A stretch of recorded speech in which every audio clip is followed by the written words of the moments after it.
Testing. Testing.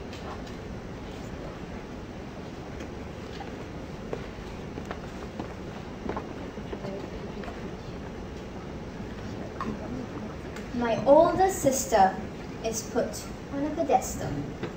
My younger brother, he always gets away with simply everything. Me?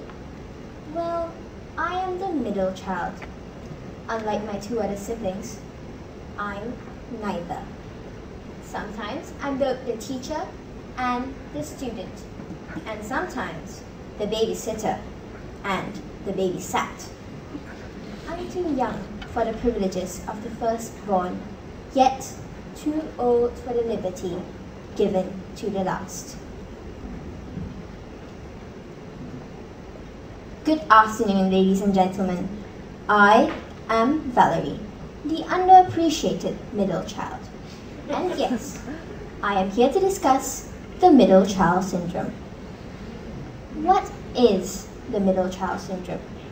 It is a psychological issue of which a middle child struggles with a feeling of not belonging and being left out. It is when he or she desires for attention which they feel they do not get. In short, they envy. My mocking sister labels my condition as social attention deficit disorder. Yes, sad indeed. Being the eldest, she's had luxuries throughout her childhood that I have never tasted. Now, does birth order really affect our lives? Yes, it does. According to Delroy Paulhurst of the University of British Columbia, there are stereotypes about birth order, stating that the firstborn and the lastborn usually have a clear-cut role for the family. In most societies, the firstborns are the heir apparent. For lastborns, the road would often have already been paved by older children, and hence is usually most carefree. This leaves the middle child without any significant or distinctive tasks. Thus, middle child syndrome dawns. Let us look at two examples from history, namely Elliot Roosevelt, brother to 26th US President Theodore Roosevelt, and fourth in line of the 6 siblings. In 1883, Elliot Roosevelt started battling depression and was finally institutionalized. The cause? What else? The constant comparisons with his ever successful and powerful older brother, Theodore Roosevelt. The oldest and the youngest gets the most resources throughout childhood and adolescence, such as food, time, investments, and emotional nourishment. In plotted and graph, it shows a U-shaped distribution. Frank Sullivan from the University of California also plots the self-esteem of the first, middle, and lastborns, of which follows the same curvy linear trajectory. Ladies and gentlemen, yet as middle kids, we aren't completely in a heap of misfortune. In the book Born to Rebel by Frank Sullivan, it is said that, unlike first children, middle children are more prone to rebel against the status quo. And that, I believe, is an admirable quality, just breaking stereotypes and rigid social norms. Later borns are more willing to take risks. In a study of 300 brothers who are Major League Baseball players, it was the younger siblings who put themselves in harm's way, crouching down on catcher's mask to block an incoming runner. On the other hand, middle kids pursue riskier, more innovative, and more creative approaches, transformational changes, which I suppose is vital today.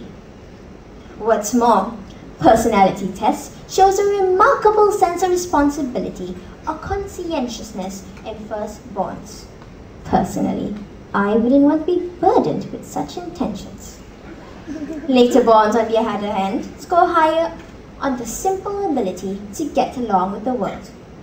And finally, to boost my sense of security, the University of Birmingham discovered in 2005 while examining about 400 cases of abused children, that when one in the family was abused, the scapegoat was usually the eldest. Despite all scientific studies, I've come to realize that studies and statistics are cold and precise things passing human behavior. Families are a good deal sloppier, varying by size, income, ethnicity, and much more. A mishmash of clashing emotions. Science may yet overturn the whole theory, but I believe otherwise. People read birth order books like horoscopes. Beware, my friends, of these vague inscriptions of your life. Middle kids out there, hear me out. We are special. Herbert Bayard Swift, an American journalist, once said, "I can't give you a surefire formula to success, but I can give you a formula for failure. Try to please everybody all the time." It is about time we did things to please ourselves and not others. Let us make the best of our situation. Miley Cyrus sings, "I have the best of both worlds." So we do. Well, after all my complaints, I suppose I am outgrowing this phase of desiring my parents' absolute attention. I have never really been truly depressed about being stuck in the middle. And despite my knowledge now of this syndrome, I doubt I ever will. I am, after all, the cream in between two Oreo cookies. Different, yet still the most delicious part.